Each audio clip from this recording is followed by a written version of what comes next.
Hola, hola, gracias por estar ahí. Bueno, bienvenidos a la clase número 2 de composición. Yo soy Mariana Costa.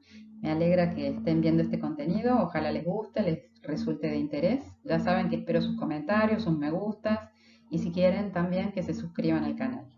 Muy bien, vamos a avanzar directamente con la clase de composición número 2. Siempre les dejo bibliografía, como saben. Me parece muy importante que ustedes continúen estudiando, busquen material, armen sus bibliotecas. En la clase primera que les subí sobre morfología vimos elementos visuales básicos, desde el punto, la línea, el plano, el volumen, el campo visual, el campo gráfico y el formato. Analizamos la importancia de estos elementos y con esos vimos la clase de composición 1, en donde hablamos de ordenamiento, de la importancia de la esencia de lo que vamos a comunicar, de estructura, de unidad visual, y vimos tipos de composición y muchos ejemplos de aplicaciones de esos tipos de composición. Muy bien. En esta clase de composición 2 vamos a ver combinaciones y ubicaciones. O sea, cómo combinamos estos tipos de composición que estudiamos en la clase 1. Y además vamos a pensar y a comprender dónde ubicar los elementos visuales. Avancemos. Vamos a ver ejemplos concretos. Esta es una fotografía que, más allá de tratarse de un tema dinámico, que es un tren en movimiento, es una composición dinámica. Fíjense, si yo trazo lo que les enseñé a hacer en la clase anterior, que es la estructura de las fuerzas compositivas, los huesos de la imagen, acá lo que encuentro son diagonales que se cruzan. Entonces, evidentemente es dinámica. Les he puesto al lado para que recuerden los siete tipos de composición de los que habíamos hablado antes, ¿no es cierto? Veamos este ejemplo de esta fotografía. Acá lo que tenemos es una composición estática, marcada en las líneas azules, dinamizada por elementos diagonales que son estos dos perros distribuidos de este modo. Esto no es casual, esto está hecho a propósito por alguien que sabe componer. Esta es una composición estática cuando uno la ve, es clásica, pero a la vez tiene elementos dinamizantes, como pueden ser las ramas por detrás del personaje o también los elementos que constituyen esta tipografía que son más bien orgánicos. Entonces, una composición estática con elementos que la dinamizan.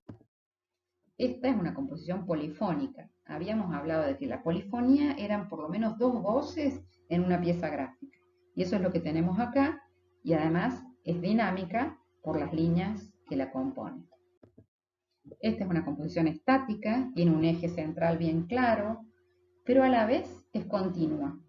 Esta composición me invita a recorrer la tipografía y a leer. Entonces hay una continuidad, una narración.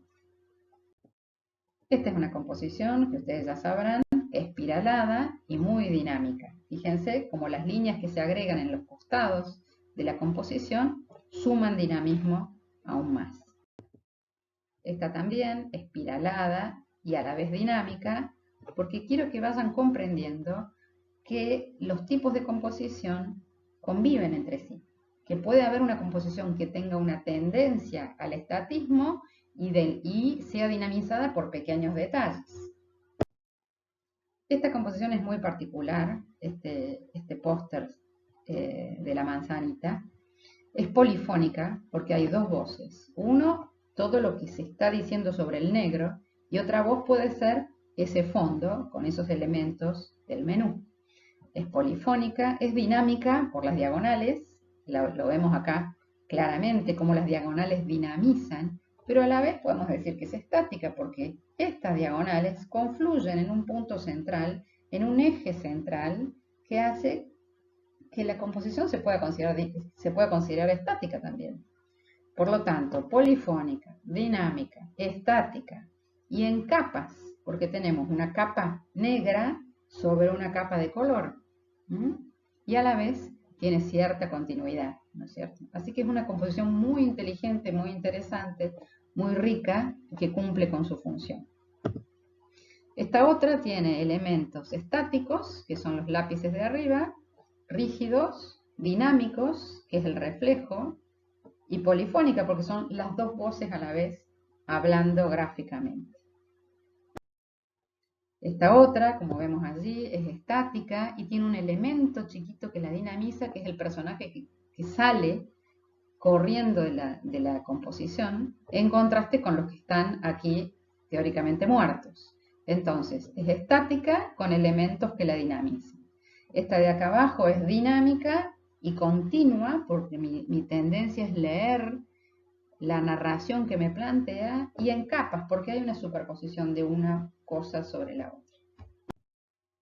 Estas son dinámicas y continuas. Empiezo a leer el agua y voy buscando por dónde continúa la trama del agua, y acá también voy leyendo de manera continua. Esta composición es interesante, hecha por el Estudio Mariscal para H&M, una empresa que vende indumentaria, y es polifónica. Cada uno de estos personajes habla su estilo, habla su idioma, y a la vez es estática, porque lo que notamos es que la composición tiene líneas ortogonales claramente distribuidas. Esta es polifónica, hay dos voces. Es interesante esta composición, como hay dos personajes conviviendo, y es dinámica por las líneas compositivas.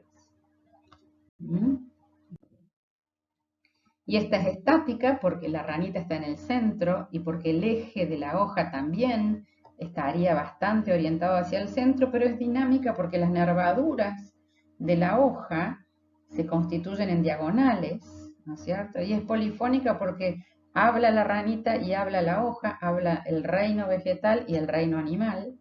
Entonces, me parece interesante que ustedes busquen ejemplos de composición y puedan leerlos en estos términos. A ver, ¿qué predominante hay? ¿Está predominando la composición estática? Bueno, ¿por qué? ¿Qué es lo que me quieren comunicar con eso? ¿Predomina lo dinámico? ¿Por qué? Y el otro tema cortito que vamos a ver hoy, tema 2, son las significaciones en el campo gráfico. O sea, ¿dónde ubico los elementos? No solamente cómo compongo, sino dónde ubico los elementos. Hay asociaciones de la gente en relación al lugar que ocupan los elementos. Si es arriba, espiritualidad y cielo. Si es en el medio, humanidad. Si es abajo, la tierra, lo pesado, las ataduras, irían abajo, esto en la línea horizontal. Y en la vertical, si queremos hablar del pasado o alguna cosa está ingresando, se ubica de este lado. Si queremos hablar de la permanencia y del presente, se ubica en el centro. Y si queremos hablar del futuro o de algo que está saliendo, lo ubicamos en este lugar. Eso, todo sumado, nos da este pequeño cuadro que les dejo acá, que no es una, digamos, una ley dura, es una tendencia que tenemos a pensar o a percibir los elementos y sus significados, ¿no es cierto? Pero es importante que como diseñadores y como ilustradores lo sepamos. Dónde ubicar las cosas no es casual, tenemos razones para ubicarlas en determinado lugar. Un ejemplo de esto es esta ilustración de Adam Sandblom dentro de la caja de avena Quaker. Este es el cuáquero, un religioso que se asocia desde siempre a este producto, bueno, en función de la bondad del producto, ¿no es cierto? Y la bondad supuesta del religioso. Como tiene una vida espiritual importante, se ubica arriba, en la zona de la espiritualidad. Y más abajo, en la línea de horizonte, se ubica todo lo que tiene que ver con el producto. Y otro ejemplo puede ser esta campaña que se hizo para advertir sobre el peligro de conducir usando celulares. Como ven, hay una asociación entre el celular y el ataúd, y el personaje que ha muerto por usar celular mientras conducía está ubicado arriba, en la espiritualidad y en el cielo. Muy bien, entonces hagamos un recuento.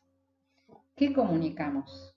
¿Qué es lo que tenemos que decir? ¿Cuál es la esencia? ¿Qué objetivo tenemos? Va en primer lugar. Anótenselo, no se desvíen de ese camino porque si no van a perder tiempo y no van a trabajar bien. ¿Cuáles son los elementos visuales básicos que vamos a usar? ¿Qué recursos de los que vimos en Morfología 1 vamos a usar?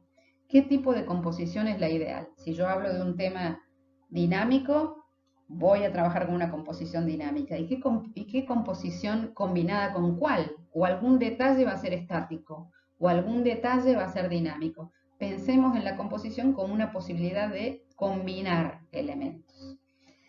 ¿Dónde vamos a ubicar los elementos considerando las significaciones del campo gráfico? Es lo último que vimos. Así que este repertorio de posibilidades son las que tenemos para ponernos a diseñar y a ilustrar. Si desconocemos todo eso, vamos a tirar los elementos sobre el campo gráfico sin ningún sentido. No vamos a estar diseñando o ilustrando como corresponde, sino que vamos a estar haciendo alguna autoexpresión, digamos. Acá lo que se busca es mejorar la calidad de lo que estamos produciendo. Muy bien, este es el recuento de las clases que les he traído hasta ahora. La primera de morfología, como les había contado, la pueden ir viendo. La segunda con los tipos de composición por separado, para que los vayan interpretando y descubriendo. Y la tercera, que acabamos de ver, son las composiciones combinadas y las significaciones en el campo gráfico. Espero que todo este material les sirva para pensar cómo diseñan, para aprender a ajustar sus propuestas de diseño y sus propuestas de ilustración. Siempre les recuerdo, cuando bebas agua, recuerda la fuente. Nosotros somos por alguien, tenemos aportes de muchas personas en nuestras vidas, sean agradecidos. Y bueno, siempre en clase agradecemos y tenemos lo que yo llamo las colas de gato, que son referencias a grandes ilustradores, a grandes diseñadores, y se las dejo acá. Estas son referencias que hemos tomado en esta clase de composición 2. Bueno, muchas gracias por haber estado, por haber llegado hasta acá. Los invito a seguir visitando el canal y bueno, muchísimas gracias y saludos a todos los que aman el diseño y la ilustración. Nos estamos viendo.